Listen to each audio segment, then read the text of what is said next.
Hi guys and welcome back to the channel. Today I've got two replays in the Italian Tier 10 medium tank, the Progetto 65. And I thought I'd follow on the trend of the Autoreloader this week, and we thought we'd carry on and just go with the Tier 10 and medium tank this time.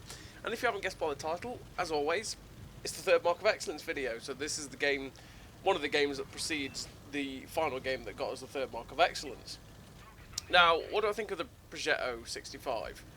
Now again, with the Autoreloader trend, it's not got much DPM on it. I always liked it pre 6.0 because the gun was just sexy. It pretty much never missed a shot for me. It was like one of those guns that was absolutely delightful. And it's pretty much the way that every gun is now, post 6.0, in the doesn't matter however accurate the gun is, it still hits everything anyway, which is a little bit sad. And to be honest, that took away some of the specialness of the Progetto 65 for me, and the fact that because its gun was one of the key features that kept me going, as well as the auto-reloaded mechanic, because the auto-reloaded mechanic is an interesting feature to me, and I do enjoy that mechanic even if they have destroyed all the reloads of all the Italian tanks.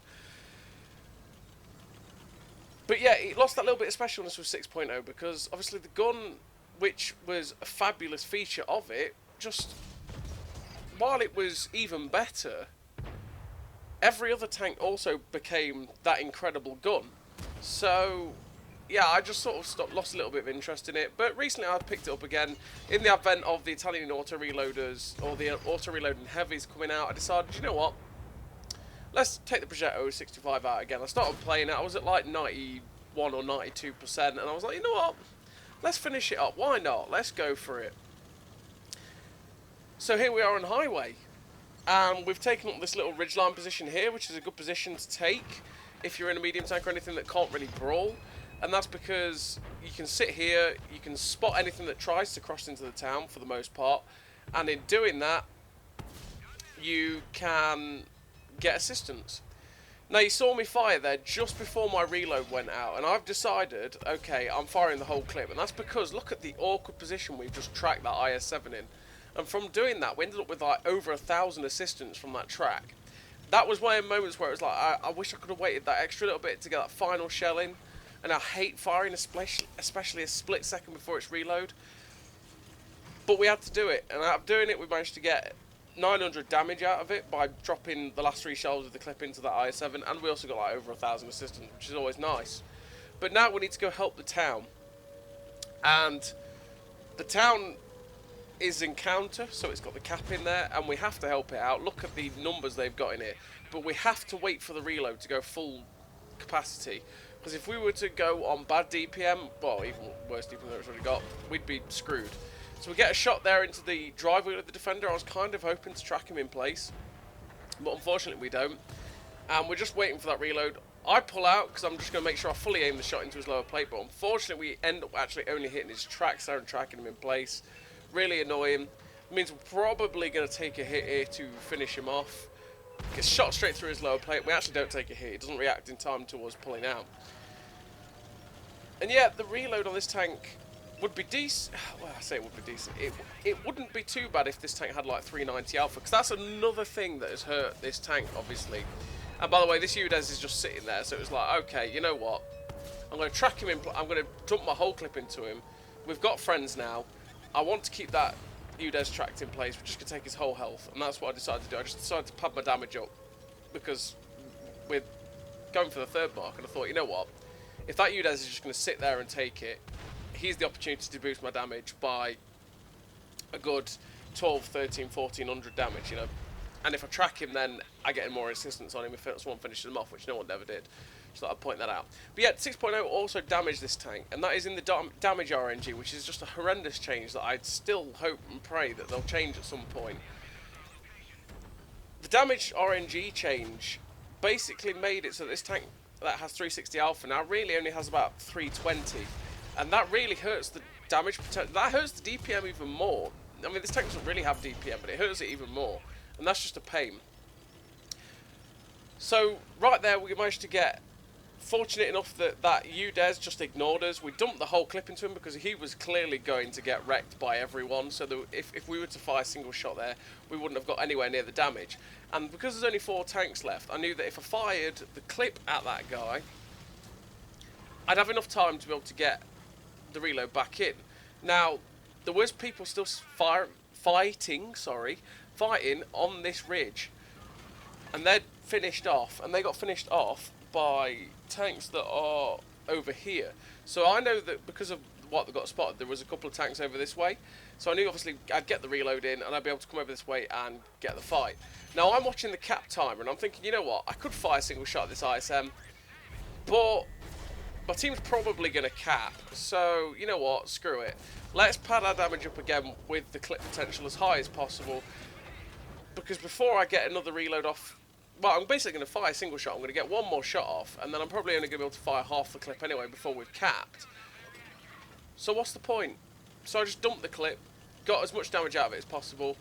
Now we're trying to see if we can get a cheeky shot at this T-30 through the bridge, or T-95, sorry. Unfortunately, can't quite get a shot, and I actually expected then for us to finish capping, but someone ended up leaving the cap, and funnily enough, I could have just carried on going to see if we could get a shot at this T-95. He's unfortunately getting eviscerated though, and we can't quite find a shot at him because he is behind cover. But we finally do cap, and we finished that game with a very nice damage total for the Progetto 65. And we finished that total with the victory. 2 kills, 6.1k damage, 1932 base XP, assistance even. High caliber, the first class, and that was about, what, 8k combined? That is a solid total to push the mark up. And we were on 93.4 in that game. Then we had a couple more games. We got up to, I think it was 94.3, I think is before this game. And then we're on Westfield. Now, the way I kit this tank out, and to be honest, nowadays it's the way I kit out a lot of my medium tanks, as well as my light tanks. It depends on the camo rating of the said tanks. And that is, I don't run stabs on this tank. You've seen how good the gun is from that last replay, right? This tank is so accurate, it doesn't need the vert stabs. I run a camo net. I run rammer, camo net, and optics. Camo net because it puts my steel concealment with camo on the tank as well down to like 287 steel concealment, something like that. Add on to that the fact that I put the camo expertise perk on here and muffled shot to help reduce, well, to help me not reduce my camo that much when I'm firing. And this tank can be damn stealthy, and that is really nice, and that goes for a hell of a lot of tanks that are out there, medium tanks at tier 10. You can actually be really stealthy, and that is a really good thing for you, especially if you get a map like Westfield, because I can push into bushes like these up here, spot the enemy team, not get spotted myself, and farm assistance. Now unfortunately we did get spotted there by the roaming light tank. This guy, this 1390 is full on YOLOing down through the middle of this valley. That spots me up unfortunately, and we've not quite managed to get the assistance on these guys yet because no one's really shot them. But now we're unspotted, we're going to try and push back in towards where those bushes are. We're just going to keep rotating in this position, because from this position we can get a good amount of assistance. Now this IS-7's pushing across, and I'm thinking, you know what, I'll get a shot into him. Unfortunately he misses, but the chances of me getting more shots into that guy there was unlikely, so I decided to blow the second shell. Unfortunately the third shell hit the rocks. It was a poor shot choice to make, and yeah, that's the way it is sometimes. So we just we were basically panic running while we got unspotted. And then this 1390 is full sending, full YOLO, and you know what, let's get rid of the light tank that's been a pain. We dropped the last 2 shots into him to finish him off. We're just going to now wait for the reload, try not to get shot while we're spotted. Now we're unspotted, it's time to try and move up, because obviously I know I've already seen that I can push up into the bushes ahead of me and use these positions, which are very good for getting spotting, to get more spotting and get as much assistance damage as possible. And if I'm not going to get spotted, well, I can do that while I'm reloading this full clip, and I can just passively spot them, get assistance that helps me on my road to the MOE, and get my full potential back. Unfortunately, we get spotted there because we poked a little bit too high and the TD managed to catch a glimpse of us. It's one of those things that when you're on this ridge line, you've got to be careful of, that you don't poke too far above the ridge. But look, we spotted that atomic. That atomic got deleted. We ended up with over 1,400 assistance then, just out of that one spot on that tank. And that is just delightful. Like I say, if you can light them up and they get shot, you will get a good amount of assistance. Now, this I-7 is holding up my team. So I decided, you know what, let's blow... Well, I expected to kill him in 2 shots, but unfortunately we low rolled twice. Damage roll RNG again, being its crappy self. And we managed to shut down that IS-7 anyway. He was the one that was holding up these 2 heavies. The 2 heavies at K0 were not able to poke out because the IS-7 was stopping them doing it. So I basically got rid of that guy and, yeah, we made sure of it. Waiting for that 3rd shell to go in, but I want to get rid of this waffle because this waffle is going to spot us up if we're not careful. We're using the bush cover as much as possible to try not to get spotted. That's where the muffled shot, the camouflage expertise and the camo net comes into play, because if we didn't have those, he probably would have spotted us when we fired. Luckily enough, we didn't. We know there's a Death Star over there, so we have to be careful because that Death Star will end our day very, very quickly. Now, I was looking for a shot there, but unfortunately but we are spotting these guys up. We've managed to boost our assistance up by another 500. And I know there's a full health Death Star over here, and I want to spot it up so that we get a good amount of assistance on him when he gets blapped. Fortunately enough for us, we ducked below the cover when we got spotted. We reacted just in time for him to actually fire and hit the ridgeline in front of him, so we got kind of lucky there. But at the same time, very fortunate that we actually spotted him as well. And by spotting him, we actually got like another 1,200 assistance, as well as some more on some of the T95E6 as well. We're up to 4.9k damage. We managed to blow the clip to get rid of the Death Star because we did not want that Death Star to survive. That Death Star survives, that's the end of our game really quickly.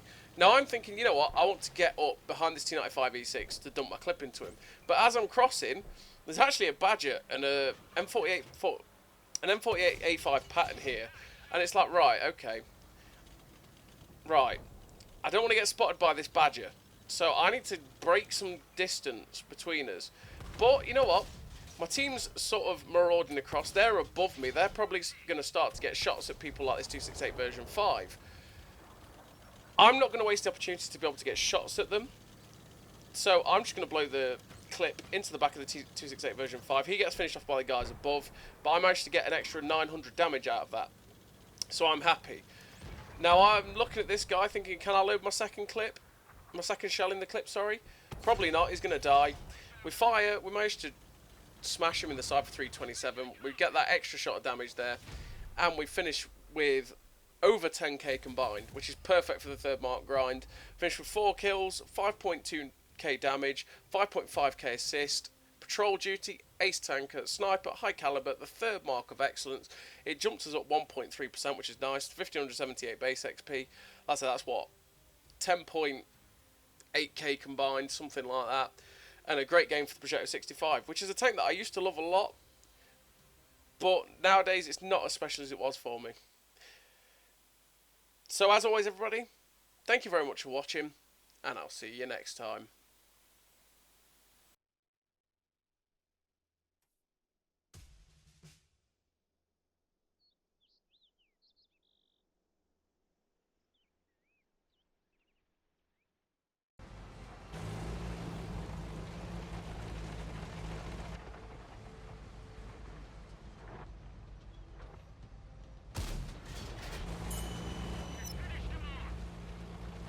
A great success!